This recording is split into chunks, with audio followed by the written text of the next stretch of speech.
let's do a quick refresher on number boards.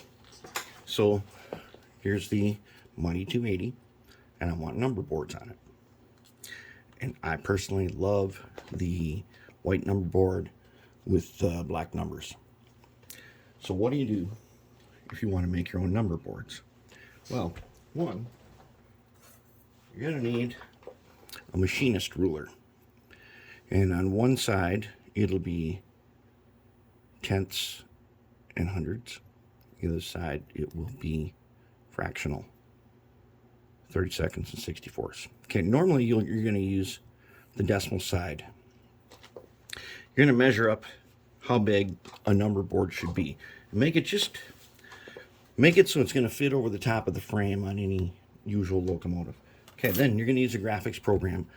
Personally, I would use Inkscape, but I have already got number boards saved in freehand, which is an ancient program. I wouldn't recommend using it because Inkscape you're going to be using for everything else. You might as well do it in Inkscape. It's just as easy, same way.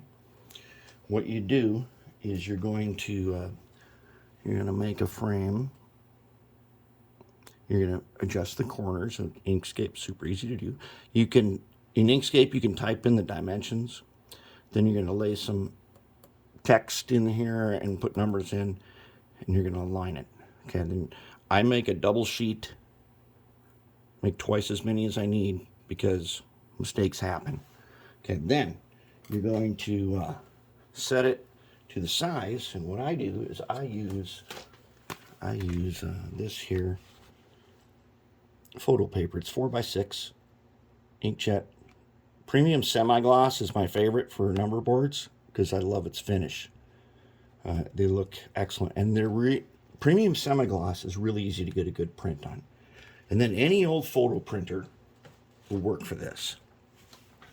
So you lay them out in your program like that, and you set your settings to print a photo, and then you got them. Then you're going to get a little sheet. You got to cut them out.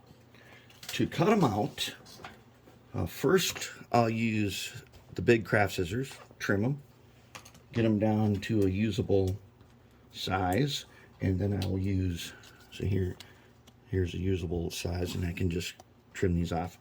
Okay, then this precision scissors helps you trim them and trim the corners on them so they're a little bit rounded. And then you're going to get a number board.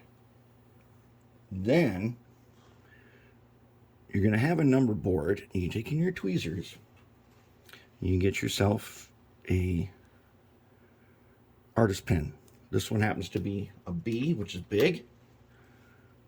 Okay, and then if I set it down here, I can take the B and I can paint the edge. Because when you cut these, the edge is going to be white paper. And you use this, you paint the edge, and that's going to give it its good look. Okay, then, now here's the thing. I use tacky glue for this. It's basically white glue. Tacky glue you can get in any craft store. This was $3. I got a little bit on the paper towel here. So now what I'm going to do is I'm going to take a number board that I've trimmed. I'm going to grab it with my tweezers. These are a bit oversized for this one because I didn't measure up. I just went ahead and recycled some old ones, but it's okay. For the 280s, which are not in the contest now, although next year I'm going to bring them back as a single group, as one entry, just so everybody gets to see how they really turned out. Okay, so I got a little dot here, and I take X-Acto, and I'm just going to put a little bit of tacky on here. Just a little bit, because when you push this down, it's going to squeeze out the sides. Okay. I'm going to go ahead, and I'm going to place it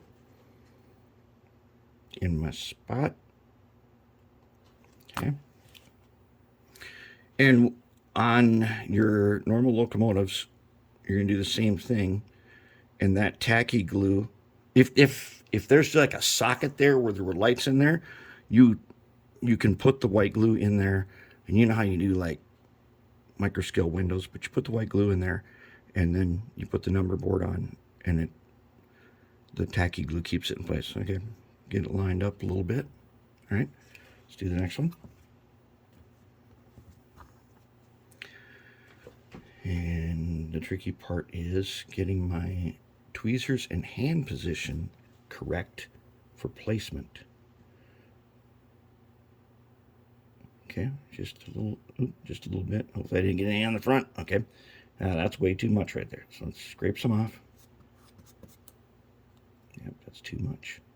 Because it will come out the sides, and then you're going to have to peel it off with your blade. Okay, so now I'm going to go ahead and put it in its spot here. About right there. Okay, and then I can go ahead. This side has to fit between the two grab iron spots.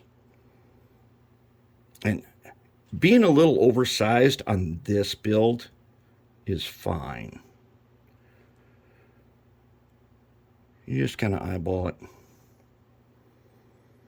On your usual locomotives that have number board fittings, this is way easier. You just have to get it on the filling, on the spot, and you go over don't fit it inside the frame, put it on top of the frame, because you're painting on with a marker a frame. And now we got number boards, and they look super sweet, and that's good stuff. And that's how we do it.